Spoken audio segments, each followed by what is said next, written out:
You know that moment in House of Cards when Frank Underwood turns to the camera and says, "Power is a lot like real estate"? Now ask yourself, where did he learn to think like that? Here's the dark truth. Many of today's most ruthless power players trace their roots back to one man, Niccolò Machiavelli. But what if his teachings didn't just inspire clever strategy, but justified some of history's worst betrayals? This isn't just about the prince. This is about how a few pages corrupted centuries and what it means for us now. Born in 1469 in Florence, Niccolò Machiavelli lived during one of the most turbulent periods in Italian history. City-states like Florence, Venice, and Milan were constantly at war, and the infamous Medici family ruled with cunning and force. After Florence briefly became a republic, Machiavelli rose as a diplomat, negotiating with kings and popes. But when the Medici returned to power, he was arrested, tortured, and exiled. In disgrace and desperate to return to politics, he wrote The Prince in 1513. On the surface, it was a guidebook for rulers, ruthless, sharp, and unapologetically cold-blooded. But its shocking ideas, like "it is better to be feared than loved," sparked centuries of debate. Was Machiavelli exposing the brutal reality of politics or encouraging it? That question still haunts us today, especially as world leaders use fear, deception, and manipulation in eerily familiar ways. For generations, The Prince has been cast as a manual for the merciless ruler. On one hand, Machiavelli's blunt insights read like instructions for manipulation. Feign virtue to win trust, exploit your opponent's weaknesses, and stage dramatic punishments to keep people in line. History offers chilling examples. In 1527, the Duke of Mantua used Machiavellian tactics, spreading false rumors, bribing key officials, then timing his coup for maximum surprise, to snatch power with almost no open battle. Centuries later, in the 1940s Europe, propaganda masters drew directly on Machiavelli's advice, weaponizing fear to rally populations behind fascist regimes. Today, political operatives echo these strategies in subtler forms. Campaigns leak damaging stories to the press at pivotal moments, or cultivate a tough image through staged handshakes and factory visits, camera angles and sound bites carefully choreographed to convey strength. Social media strategists tap into tribal fears, amplifying polarizing messages to win hearts before minds. These modern case studies seem proof that Machiavelli's cold pragmatism remains the gold standard. But on the other hand, a revisionist view upends this consensus. Machiavelli was a committed Florentine Republican who loathed tyranny. Some scholars argue that The Prince is a dark satire or a cautionary expose, meant not to teach cruelty, but to show citizens how rulers manipulate them. In this reading, Machiavelli's vivid descriptions of deception and spectacle function as warnings, illuminating the very tools democracy must guard against. His famous maxim, "It is better to be feared than loved," becomes less a prescription and more a red flag, alerting readers to the perils of unchecked authority. This dual legacy raises a knotty question. Are Machiavelli's tactics prescriptions for tyrants or wake-up calls for the governed? Do we see his work as a blueprint for power-hungry elites, or as a mirror reflecting politics' darkest impulses so that we can recognize and resist them? That tension between villain and whistleblower turns every Machiavellian tactic into a battleground between cynicism and civic responsibility.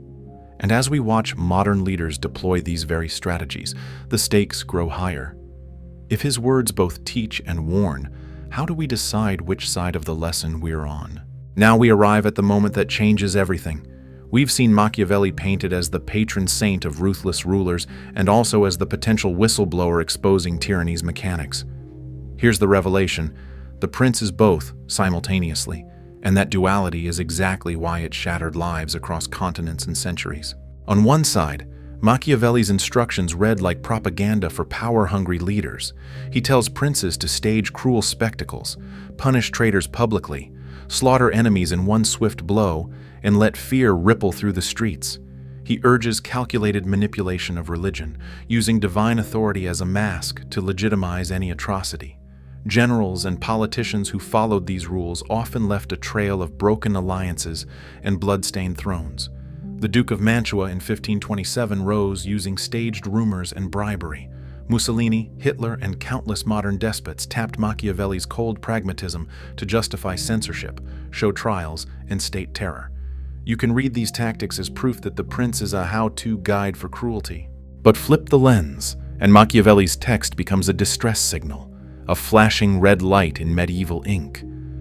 Remember that he wrote from exile, tortured by the very princes he analyzes. He had championed Florence's republic, only to see it crushed by Medici ambition.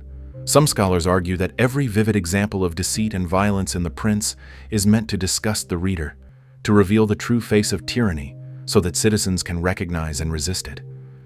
His stark phrase, "It is better to be feared than loved," can be read not as endorsement, but as a warning. When rulers choose fear, they build empires of ash. This reinterpretation reframes Machiavelli as both puppeteer and mirror.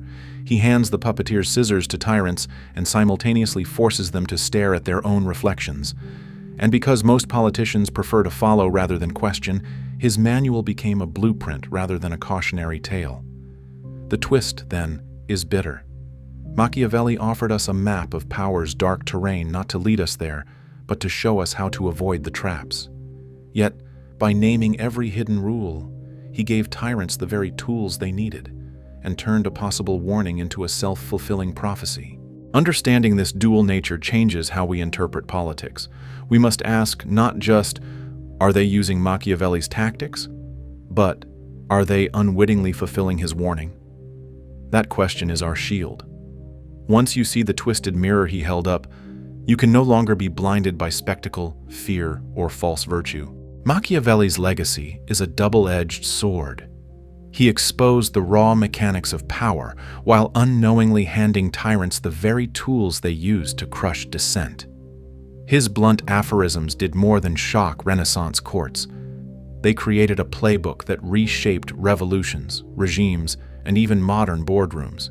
But embedded in his cold pragmatism was a warning. When leaders choose fear over love, they build brittle empires destined to crumble under their own cruelty.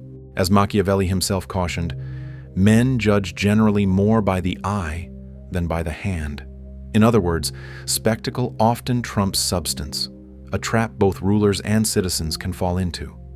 The real power lies not in mastering manipulation, but in recognizing it. Next time you see a politician stage manage a crisis or peddle fear to rally support, pause and ask, am I witnessing the execution of Machiavelli's blueprint or falling into his cautionary trap? Remember, awareness is our greatest shield against power's darkest designs. Seek wisdom.